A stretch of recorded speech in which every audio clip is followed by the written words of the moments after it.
Congratulations on the purchase of your new Leaf. Let me go through some of the features and controls of the car for you.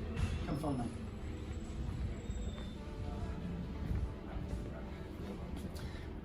Starting from the back of the car, directly underneath the badge, there's a little rubber button.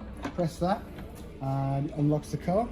And there's a little button here which you can press to lock the vehicle as well. In the boot you have a air compressor. All you do is take out this piece here, put that in the 12-volt socket and unwrap the cable which you put on your tyre. Then you can inflate your tyre if you have a puncture, get it to pressure. Now if the tyre's going down quicker than you pump it up, take off the orange cap, put on the bottle of fluid on the top here, and then that will seal the tyre as a temporary measure for you.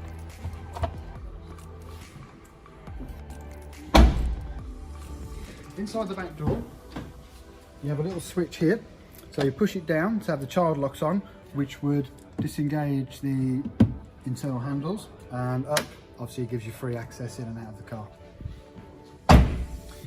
On the front door there's a little button here which if you press that it will lock the car down for you, and press it again. Inside the door here you've got all your window controllers there. This button here disables the controls for the other windows on the other doors. This one is for locking the doors down from the outside. If you want to unlock them, it's obviously for security so no one can open your doors and steal things from the car. This one is to bring the mirrors in manually brings them in. This one is the control for the actual adjustment of the mirrors, so twist it one way for the right mirror, then up, down, left and right, and twist it the other way, it'll work for the left mirror, up, down, left and right. Down here, if you wanted to open the bonnet for any reason, there is a latch here for that one. The buttons on here, obviously this is for the angle of your headlights, so depending on how much weight you carry in the car, so a lot of passengers and luggage and a trailer. This one is for turning off the steering assist when the car's in the ProPilot mode. This one opens the hatch for the charging ports on the front of the vehicle. This is if you want to set the time charger. This one is for the heated steering wheel. Over here you've got your controls for the lights within the dashboard, so you can turn them up or down, and you've also got a trip reset there as well. Windscreen wipers, one push up is a wipe, one push down is automatic. Obviously you can manually put them on as well, but on the automatic setting you've got a sensitivity control here as well, making them more or less sensitive. This end cap is for the rear windscreen wiper, so intermittent and full wipe, and obviously by pushing it forward and pushing it back that will jet the water on the front and rear windscreens. On the steering wheel you've got your voice activation, answering your phone. You've got your speed limiter button which operates by pressing this button and pressing set, and then it will cap the speed to stop you gradually going over the speed limit. You can increase it by pressing the plus button. This one here is for the ProPilot system. So if you're on the motorway and it's nice and clear, you can press this button, press set, and then the car will take the speed that you're driving at. Then if you wish to accelerate you can do it through these buttons here. You can cap it at say 70 miles an hour, but what it'll do, it will follow the car in front. So as they slow down, you'll slow down, and as they speed up, you'll speed up. However, it will only go as fast as you've capped it at. So if you've capped it at 70 miles an hour and they shoot off to 80, it will stay at 70 miles an hour. This button here is for the distance that it will follow the car in front by.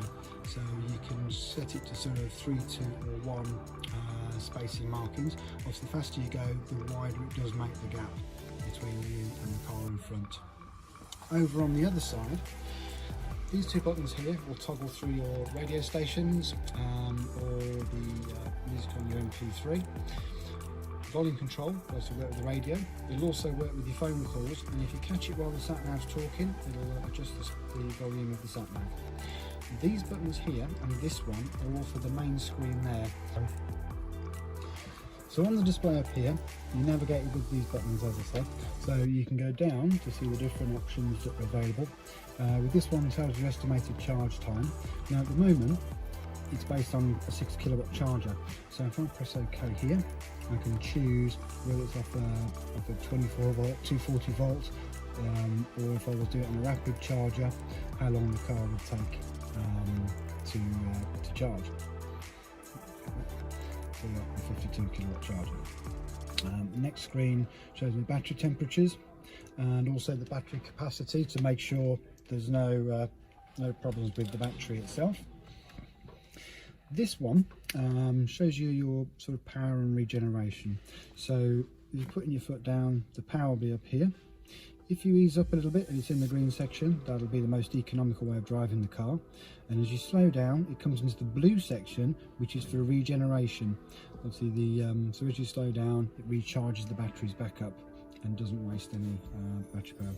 Also tells you what the current battery percentage is and the current miles available for the car. We'll go across to the next screen. This is all to do with music. Next one is to do with your navigation. Next one is to do with your sort of average miles per kilowatt hour on that one, and your energy economy history. Information on the sort of ProPilot system, which safety features are engaged. I guess I can on that one. So we put blind spot on. You can change the brightness. There's quite a few things you can fiddle about with on there. And back. You're the next one. This gives you your more information, say direction of travel, speed.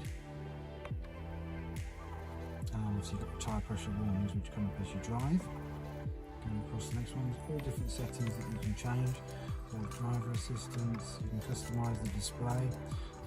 Vehicle settings, so if I press enter on those, change the lighting.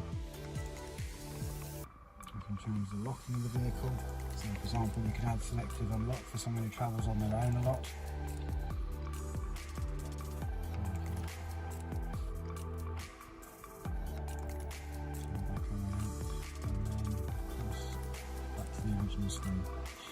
On this side of the steering wheel, you've got your lighting controls. So you've got the white dot here for automatic, side lights, lane lights if you wish to override it, and your fog lights front and rear. And then you have your flash and main beam pushing forward, and of course indicators on this side.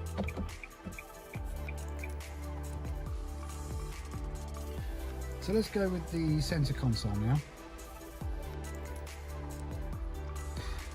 This car has the electronic handbrake, which normally you lift up to put it on and push it down to turn it off. However, it won't let you do it unless the car is engaged to drive. This is your direction setter, so you push it forward for reverse and push it backwards for drive. And then if you press the P button on the top, that puts it into park, so it won't roll either way. Obviously, it will show you what gear you're in here and also on the dashboard itself. This button here is for the E-pedal, which you can see on the display. So that means you can drive the car practically 95% of the time with just the accelerator. Normally you would use the accelerator to speed up and the brake to slow down, but when the E-pedal is engaged, as you lift off the accelerator, the car will decelerate. And obviously if you're driving steadily, you could do a bit of driving just on that one pedal. There's also an eco button, which will make the car obviously more economical, not as quick, but obviously more economical and obviously better range from the battery. On this section here, we've got a 12-volt socket, and you've got your heated seat buttons here, so you've got high setting and low setting. And just for reference, the rear seats, the controller for those is actually on the rear of the center console, hiding behind here. Yep. You've got a USB and an auxiliary port, and this is your start stop button. So if you just press that one, it will turn on the electrics for the car. so you can use your radio and things like that. However, if you put your foot on the brake and press that button, it will actually start up the motors, so the car's ready to drive. Got the climate control system, obviously for warmer or colder, fan control up and down, but then you've also got modes which will put it into either eye level and feet, just feet and windscreen for a chilly morning, just the windscreen if it's frozen, and back to the eye level. It's got a button for extra heat and extra cooling. If you put it on automatic, it will then change the power of the fan once it gets to temperature, so it will lower the fan, which makes it more efficient. You've also got an on and off button here. You can recirculate the air, and your front demister and rear demister. Moving up to the main display in the car here, menu button. Will give you 3 different screens. So this is 1, 2, 3. They can be customised as well. So when I customise home screen, you can add different widgets on there, which are these big icons here. So for example, I could put my map on this screen here. And you've got your shortcuts, which you can search by category. Let's say for something like the phone, you could add your quick dials onto this screen here. So that now would be on that screen. So quick dials are there. Along the bottom it gives you one for information, so electronic information, Nissan Connect services and so on. Audio screen, choose your source, whether it be the AM, FM, DAB, Bluetooth or auxiliary, and then you've also got the DAB menu, which will give you your list of stations once you're outside. Bluetooth audio, so you can choose which devices you're connected to. Likewise with the USB, once the USB is connected, and settings, all sorts of things you can change on here. So with the navigation, you can change the way the map looks, so you go for a 3D view on there. Also you can use the get to the map from here. Also lighten and darken the display. Bring it down a little bit. Audio again. The cameras, once you put the car into reverse, they come on automatically, but if I select the camera button, the display comes on like so. So this one's showing me the front view at the moment with the green track lines of where we would go, and then you get the full overview here, which if I press the camera button again, that shows the front wheel on the left hand side of the car. So when it comes to parking up and getting close to the curb, you can do that, hopefully without scratching your wheels. You've got your hazard warning lights are over here. This button here turns off the anti-dazzle mirror, it does automatically. To turn off your lights, you can do that here. You have another button here which turns off the internal sensor for the alarm system. So if you have children in the car or the dog in the car and you nip in and pay at the garage, you can still lock and alarm the car, but without them setting the alarms off.